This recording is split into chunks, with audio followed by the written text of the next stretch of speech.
AP పాలిటిక్స్ని కీలకమైన మలుపు తిప్పగలిగిన అత్యంత కీలకమైన ప్రాజెక్టు రూపుదిద్దుకుంటుంది అక్కడ. దానికి సంబంధించి రాష్ట్రమంతటా పల్లకీ మోతలున్న సంబంధిత నియోజకవర్గ టీడీపీలో మాత్రం ఈగల మోతే ఉందా?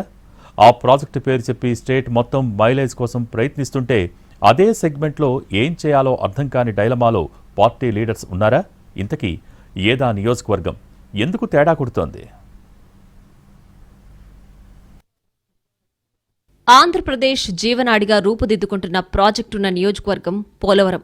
వచ్చే గోదావరి పుష్కరాల నాటికి దీన్ని పూర్తి చేయాలన్న టార్గెట్తో అడుగులేస్తోంది కూటమి ప్రభుత్వం.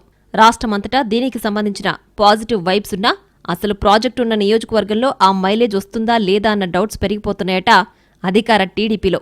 అందుకు కారణం ఇక్కడ పార్టీ నాయకులు యాక్టివ్గా లేకపోవడమేనని చెప్పుకుంటున్నారు. 2024 ఎన్నికల్లో ఖచ్చితంగా పోలవరం సీటు టీడీపీకే దక్కుతుందని అనుకున్నా పరిస్థితులు అనుకూలించక అది జనసేన కోటాలోకి వెళ్లిపోయింది.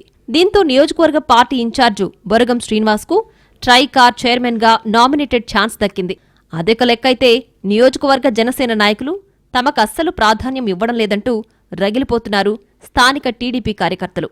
మిత్రపక్షం ఎమ్మెల్యే తన ఇమేజ్ పెంచుకునేందుకు టీడీపీ వాళ్లను పూర్తిగా దూరం పెడుతున్నారన్న విమర్శలు పెరిగిపోతున్నాయి. అధికారంలో ఉన్నా గుర్తింపు దక్కడం లేదన్న కారణంతో పోలవరం టీడీపీ కీలక నేతలు సైతం సైలెంట్ అయినట్లు సమాచారం.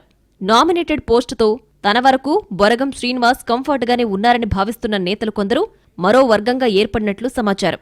అసలే అంతంత మాత్రంగా ఉన్నప్పుడు ఈ వర్గపోరు ఇంకా దెబ్బతీస్తోందన్న ఆందోళన క్యాడర్ది. వచ్చే ఎన్నికల నాటికి పరిస్థితి ఇలాగే కొనసాగితే అసలుకే మోసం వస్తుందంటూ వార్నింగ్ ఇస్తున్నారు. ఇటీవల జరుగుతున్న కొన్ని పరిణామాలే ఇందుకు ఉదాహరణగా చూపిస్తున్నారు.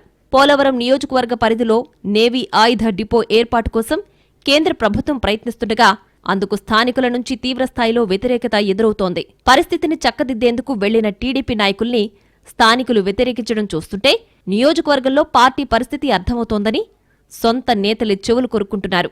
భూసేకరణకు మొదట్లో జీలుగుమిల్లి మండలంలో ప్రయత్నించినా కుదర్లేదు. ఇప్పుడు బుట్టాయిగూడెం ప్రాంతంలో జరుగుతున్న ప్రయత్నాలపై కూడా వ్యతిరేకత రావడంతో నియోజకవర్గ టీడీపీ నేతలపై అసంతృప్తిగా ఉన్నారట పార్టీ పెద్దలు.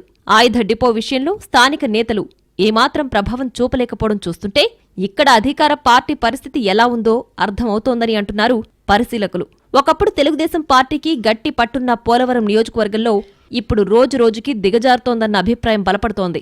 ఇన్ఛార్జ్ బొరగం శ్రీనివాస్ పార్టీ తరపున గట్టిగా వాయిస్ వినిపించలేకపోతున్నారనే కారణంతో కొత్త ఇన్ఛార్జిని తెరపైకి తీసుకొచ్చే ప్రయత్నంలో ఉందట మరో వర్గం. మరోవైపు నియోజకవర్గంలో జనసేన ఎమ్మెల్యే ఉన్నప్పటికీ ఆ పార్టీ పరిస్థితి అంతంత మాత్రమేనని అంటున్నారు టీడీపీ లీడర్స్.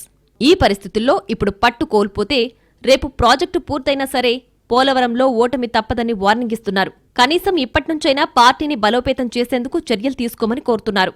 అధికారంలోకి వచ్చినప్పట్నుంచి పోలవరం ఎమ్మెల్యేపై తీవ్రస్థాయిలో ఆరోపణలు రావడంతో మరోసారి ఈ సీటును ఆ పార్టీకి కేటాయించే అవకాశం లేదని లెక్కలు వేస్తున్నారు లోకల్ టీడీపీ లీడర్స్. ఓవైపు పోలవరం ప్రాజెక్ట్, మరోవైపు నేవీ ప్రాజెక్టు పూర్తయితే నియోజకవర్గంలో టీడీపీకి మైలేజ్ పెరుగుతుందని ఆ దిశగా పార్టీ పెద్దలు దృష్టి సారించాలని అంటున్నారు. లోకల్ జనసేన అంతంత మాత్రంగా ఉన్న సమయంలో టీడీపీలో అందర్నీ ఒక్కతాటి మీద నడపగల నాయకుడు కావాలన్న డిమాండ్ పెరుగుతోంది. ఇప్పటికైనా జాగ్రత్త పడుకుంటే ఇద్దరం కలిసి ఫైనల్గా ప్రత్యర్థికి సమర్పించుకోవాల్సి ఉంటుందన్నది పోలవరం టీడీపీ కార్యకర్తల ఆవేదన.